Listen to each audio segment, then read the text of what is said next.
Bonjour à tous, c'est Greg et bienvenue pour cette nouvelle vidéo. Aujourd'hui, on se retrouve pour un bilan Orange après un an avec la fibre. Comme beaucoup de monde, je change de fournisseur tous les ans afin d'y gagner sur mes abonnements. Malheureusement, je n'ai pour le moment que 2 opérateurs en fibre disponibles. Donc voilà, ça fait un an que je suis chez Orange et je vais vous donner mon bilan avant de changer. Et je vous ferai d'ailleurs une vidéo prochainement comparative entre Orange et SFR. J'en profite donc pour rebondir et vous dire que vous pouvez vous abonner pour me suivre et j'espère que mon contenu vous plaira. Avant de commencer, intro.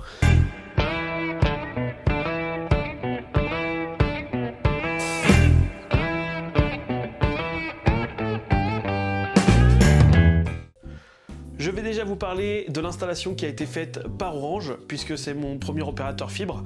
Le technicien est donc venu me raccorder et tout s'est super bien passé. Bon, malgré que j'ai cru que je serais pas raccordé quand j'ai vu que le câble ne passait pas dans les tuyaux, j'ai pas précisé, mais je suis en maison. Donc si ça avait merdé, tout aurait été à ma charge. Mais le mec de Orange a été plutôt cool et il a insisté et trouvé une solution. Certes, il a bousillé mon fil ADSL pour pouvoir tirer la fibre, mais au moins ça fonctionne. Ensuite, vient le moment où je me suis branché et là, je passe de 4 mégaoctets à 1 gigaoctet. Pour tous ceux qui, comme moi, sont passés par là, je vous assure que l'on est content comme jamais. Petite mention spéciale pour Ludo, qui lui a fait l'inverse, passe de la fibre à la DSL, dur. Enfin bref, vous l'aurez compris, pour la première partie, tout s'est bien passé. Maintenant, qu'en est-il après un an? Eh bien, j'ai eu une année sans encombre, enfin, presque. En tout et pour tout, j'ai eu la première box qui a grillé et un arrêt de 3 jours à cause d'un câble coupé dans la rue. Pour la box, il faut le dire, la box Orange n'est pas du tout ouf et je vais pas dire qu'elle fait très cheap, je vais pas dire que je m'y attendais, mais quelque part, ça ne m'a pas vraiment étonné d'avoir un souci avec. En termes de performance, eh bien Orange a tenu ses promesses. 2 Go de débit. Alors attention, on n'a pas 2 Go sur un seul appareil. C'est ce qu'ils appellent le débit partagé. En gros, si vous avez 2 appareils connectés, les deux pourront atteindre les 1 Go.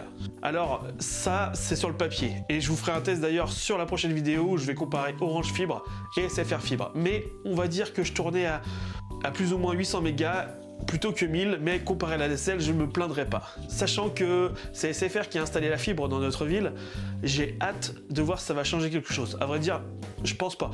Mais bon, nous le verrons ensemble d'ici 1 à 2 semaines. Parlons un peu, très peu même, de la box télé, car pour être honnête, on s'en sert quasiment jamais. C'est une box classique, sans enregistrement, et à part nous fournir les chaînes, elle ne sert à rien d'autre.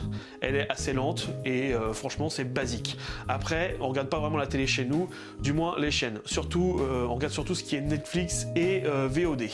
Voilà, alors à savoir aussi que j'ai dû prendre un répéteur Wi-Fi car le Wi-Fi de base de la box Orange est vraiment à chier. Faut dire ce qui est, de la salle au salon, je n'arrivais pas à avoir ma télé correctement en Wi-Fi.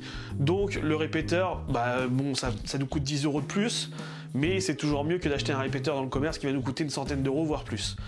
Donc voilà, donc avec le répéteur, ça marchait plutôt bien et on avait un Wi-Fi 6 correct avec un débit, donc je vous dis autour de 800 mégas, qui est à peu près la même chose en câble, pour avoir fait le test en câble. D'ailleurs mon PC est en câble, donc voilà, je suis à 800 mégas à peu près. Voilà, donc je reviens quand même sur le côté global de Orange. La box télé plutôt moyen. Le prix, on est franchement la première année, on va être autour de tous autour de la même somme, 30-40 €, ça dépend. Donc, mais toutes les box vont être à peu près au même prix, sauf peut-être Free. D'ailleurs, bon, j'attends énormément que Free arrive dans la ville. Normalement, c'est prévu pour cette année. Donc, à la fin de mon année chez SFR, je devrais pouvoir basculer chez Free. Du moins, j'espère.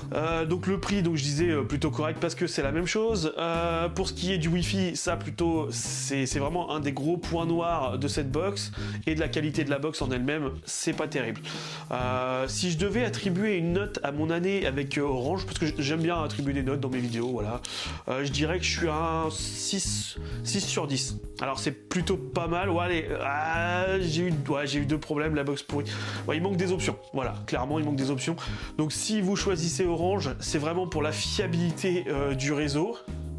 même si je vous avoue qu'en fibre, il n'y a plus trop d'intérêt à aller chez Orange.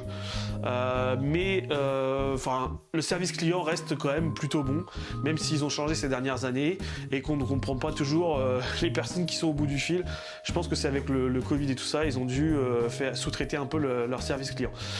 Donc voilà, bon bah écoutez, c'était une bonne année franchement chez Orange. Non, déjà je suis passé à la fibre, donc rien que ça change tout pour moi. Mais voilà, donc très bonne expérience. Maintenant j'ai vraiment hâte de voir ce que SFR va me proposer.